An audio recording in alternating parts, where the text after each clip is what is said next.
Hello అండి, welcome to my channel Suma cooking. ఈరోజైతే మరొక మంచి రెసిపీతోనైతే మేము ముందుకు వచ్చేసానండి. అది కూడా స్నాక్ ఐటము. చక్కగా ఈవినింగ్ టైంలో పిల్లలకైతే ఇలా చేసి పెట్టండి, భలే ఇష్టంగా తింటారు. అది కూడా మిల్ మేకర్తోని రోల్స్ అండి. చాలా టేస్టీగా ఉంటాయి, పైన క్రిస్పీగా లోపల సాఫ్ట్గా చాలా బాగుంటాయి. చాలా సింపుల్గా ప్రిపేర్ చేసుకోవచ్చు. ఇప్పుడు అది ఎలా ప్రిపేర్ చేసుకోవాలో వీడియోలోకి అయితే వెళ్ళిపోదాము. దానికోసం అయితే ఇక్కడ మిల్ మేకర్ని తీసుకొని ఒకసారి శుభ్రంగా కడిగేసుకొని గోరువెచ్చని నీళ్ళల్లో ఒక 5 నిమిషాలు నానబెట్టుకోవాలండి. చక్కగా నానిపోతాయి అన్నమాట. ఇలా ఒక 5 నిమిషాలు నానాక వాటర్ మొత్తం పిండేసుకొని ఒక మిక్సీ జార్లోకి అయితే వేసేసుకోవాలి. ఇక్కడ మొత్తం మిల్ మేకర్ని అయితే వాటర్ మొత్తం పిండేసుకొని ఒక మిక్సీ జార్లోకి అయితే ఇలా వేసేసుకోవాలన్నమాట. వేసుకున్నాక దీంట్లో ఒక 5 నుంచి 6 వరకు వెల్లుల్లి రెబ్బలు పొట్టు తీసుకొని వేసేసుకోవాలి. ఇందులోనే ఒక 4 చిన్నవి అల్లం ముక్కలు, ఒక గుప్పెడు వరకు కొత్తిమీర, ఇందులోనే మీ స్పైసీకి తగ్గట్టు పచ్చిమిర్చి కూడా వేసుకోవాలి. ఇక్కడ నేనైతే ఒక 4 వరకు పచ్చిమిర్చి వేసుకున్నాను. ఒక టేబుల్ స్పూన్ వరకు జీలకర్ర వేసేసుకొని ఇదంతా గ్రైండ్ చేసుకోవాలి. మరీ మెత్తగా కాకోకుండా కొంచెం ఇలా పొడి పొడిగా వచ్చే విధంగా గ్రైండ్ చేసుకోవాలి. వాటర్ మటుకు ఏమాత్రం యాడ్ చేయకుండా గ్రైండ్ చేసుకోవాలి. ఇలా గ్రైండ్ చేసుకున్నదంతా ఇప్పుడు ఒక బౌల్లోకి అయితే వేసుకుందామండి. చాలా డిఫరెంట్గా ఉంటుంది, టేస్ట్ మటుకు చాలా బాగుంటుంది. పైన లేయర్ అంతా మనకి క్రిస్పీగా చాలా బాగుంటుందండి ఈ మిల్ మేకర్తోని రోల్స్ అనేటివి. ఇదంతా ఒక బౌల్లోకి వేసుకున్నాక ఇప్పుడు దీంట్లో ఒక 3 టేబుల్ స్పూన్ల వరకు శనగపిండి వేసుకోవాలి. ఇందులోనే ఒక 3 టేబుల్ స్పూన్ల వరకు బియ్యపిండి కూడా వేసుకోవాలి. ఇందులోనే రుచికి సరిపడినంత సాల్ట్,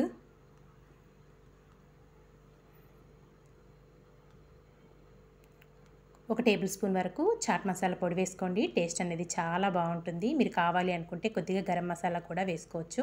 నేనైతే ఇక్కడ ఒక టేబుల్ స్పూన్ వరకు చాట్ మసాలా పొడి వేసుకొని ఇదంతా ఒక్కసారి బాగా మిక్స్ చేసేసుకుందాం. మనం వేసుకున్న శనగపిండి, బియ్యపిండి, చాట్ మసాలా ఇదంతా చక్కగా మిల్ మేకర్ పట్టే విధంగా కలుపుకొని కొద్దిగా వాటర్ యాడ్ చేసుకుంటూ చపాతీ ముద్దలాగా కలిపేసుకోవాలి. ముందే వాటర్ ఎక్కువ యాడ్ చేయొద్దండి.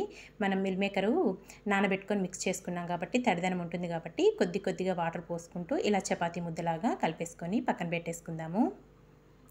తర్వాత ఇంకొక బౌల్లోకి అయితే ఒక కప్పు వరకు గోధుమ పిండి తీసుకోవాలి.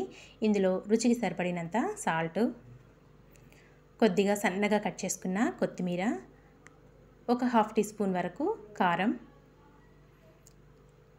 ఇదంతా ఒక్కసారి బాగా మిక్స్ చేసేసుకుందామండి. పిండిలో కలిసే విధంగా కలిపేసుకోవాలి. ఉప్పు అలాగే కారము ఇదంతా కలుపుకొని కొద్దిగా వాటర్ యాడ్ చేసుకుంటూ ఇది కూడా చపాతీ ముద్దలాగా సాఫ్ట్గా కలిపేసుకోవాలి.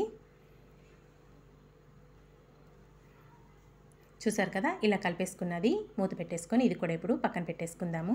మనం ముందుగా ప్రిపేర్ చేసి పెట్టుకున్నాం కదండి మిల్ మేకర్ని గ్రైండ్ చేసుకొని అది తీసేసుకొని చిన్న బాల్ లాగా చేసుకోవాలి. ఫస్ట్ కొద్దిగా తీసుకొని నేను వీడియోలో చూపిస్తున్న విధంగా కొంచెం ముద్దను తీసుకొని మన ఏలంత సైజులో, ఫింగర్ అంత సైజులో వెడల్పుగా అంత పొడవు వచ్చేలాగా ఇలా రోల్స్ అయితే చేసుకోవాలండి.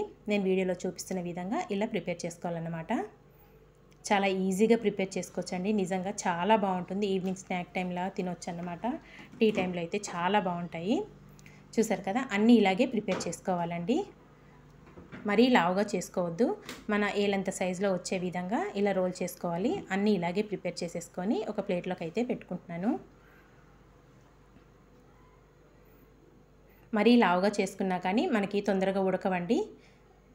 ఇలా అన్నీ చేసేసుకొని ఒక ప్లేట్లోకి అయితే పెట్టుకొని పక్కన పెట్టేసుకుందాము. మనము గోధుమ పిండి ముద్ద తడుపుకొని పెట్టుకున్నాం కదా, ఇప్పుడు దాన్ని ఒకసారి మళ్ళీ ఇదంతా కలుపుకొని 2 ముద్దల్లాగా చేసేసుకుందామండి. ఒక పిండి ముద్దను అయితే పక్కన పెట్టేసుకొని ఒక పిండి ముద్దను తీసుకొని కొద్దిగా పొడి పిండి వేసేసుకొని పల్చగా చపాతీ లాటిచ్చేసుకోవాలి. మరీ మందంగా అస్సలు ఉండకూడదు. పల్చగా ఉంటేనే మనకి క్రిస్పీగా ఉంటుంది పైన లేయర్ అనేది. పొడిపిండి వేసుకొని పల్చగా చపాతీ అయితే చేసేసుకుందాము. చూసారు కదా, ఇలా పెద్దగా చపాతీ అయితే చేసేసుకొని చుట్టుపక్కల అయితే కట్ చేసేసుకుందామండి. సైడ్లన్నీ 4 పక్కల కట్ చేసేసుకోవాలి. మనకు మంచి షేప్ వస్తుందన్నమాట. ఇలా 4 పక్కల కట్ చేసుకోవాలి. ఒక్కసారి మీరు ట్రై చేసి చూడండి, నిజంగా మీకైతే తప్పకుండా నచ్చుతుంది. ఇలా కట్ చేసేసుకొని ఇప్పుడు మనం చేసి పెట్టుకున్నాం కదండి, ఈ రోల్ని చూసుకొని కరెక్ట్గా కొలత ప్రకారం కట్ చేసుకోవాలి. మనకి ఎక్కువ తక్కువ కాకోకుండా మనం ప్రిపేర్ చేసి పెట్టుకున్న మిల్ మేకర్ రోల్ పెట్టుకొని ఇలా పొడవుగా కట్ చేసేసుకోవాలి. ఇక్కడ నేనైతే 3 వచ్చే విధంగా కట్ చేసుకుంటున్నానండి. పొడవుగా ఇలా పొడవుగా 3 షీట్లు వచ్చేలాగా కట్ చేసేసుకొని మళ్ళీ ఇప్పుడు మిడిల్లో కట్ చేసేసుకోవాలి.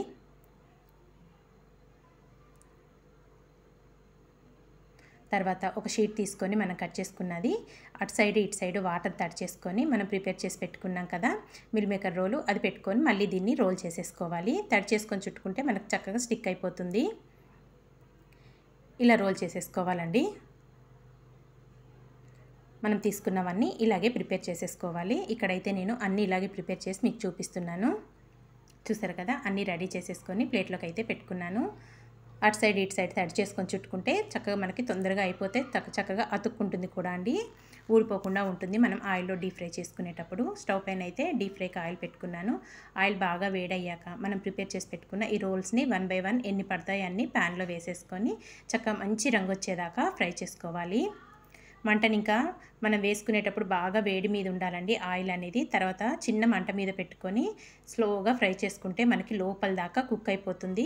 పెద్ద మంట మీద ఫ్రై చేసుకుంటే తొందరగా కలర్ వచ్చేస్తుంది కానీ లోపల అనేది కుక్ అవ్వదండి. అందుకే మనం మంటని కొంచెం స్లోగా పెట్టుకొని చిన్న మంట మీద పెట్టుకొని ఫ్రై చేసుకుంటే చక్క లోపల దాకా కుక్ అవుతుంది, పైన క్రిస్పీగా ఉంటుందండి. చూసారు కదా, ఇలా బాగా మంచి రంగు వచ్చేదాకా ఫ్రై చేసుకొని ఒక ప్లేట్లోకి అయితే తీసేసుకుందాము. కరకరలాడుతూ చాలా బాగుంటాయి. ఇంకా మిగతా ఉన్నాయి కూడా అలాగే వేసేసుకొని మంచి రంగు వచ్చేదాకా ఫ్రై చేసుకోవాలండి. మంటను మట్టుకు హైలో అయితే అస్సలు పెట్టొద్దు, చిన్నగా పెట్టుకొని చక్కగా డీప్ ఫ్రై చేసుకోవాలి. ఇక్కడ ఇవి కూడా చక్కగా ఫ్రై అయిపోతున్నాయి. చాలా అంటే చాలా టేస్టీగా ఉంటుందండి, వెరైటీగా ఉంటుంది. మనం మిల్ మేకర్తో చేసుకుంటున్నాం కదా ఈ రోల్స్ అనేటివి, ఎక్సలెంట్గా ఉంటుంది టేస్ట్ మటుకు. మీరైతే తప్పకుండా ట్రై చేయండి. ఇక్కడ ఇవి కూడా చక్కగా ఫ్రై అయిపోయినాయి కదా, ఇప్పుడు వీటిని కూడా ఒక ప్లేట్లోకి అయితే సర్వ్ చేసేసుకుందాము. ఇంతే అండి, చాలా సింపుల్గా మిల్ మేకర్తో అయితే రోల్స్ అనేటివి ప్రిపేర్ చేసుకున్నాం కదా, పైన క్రిస్పీగా లోపల సాఫ్ట్గా చాలా బాగుంటాయి. మరి మీకు నచ్చిందా? నచ్చితే మీరు కూడా తప్పకుండా ట్రై చేసి మీకు ఎలా వచ్చిందో ఒక చిన్న కామెంట్ అయితే చేసేయండి. చక్కగా పిల్లలకి ఇలా చేసి వేడివేడిగా టమాటా సాస్తో సర్వ్ చేసి ఇచ్చేయండి, చాలా ఎంజాయ్ చేస్తారు.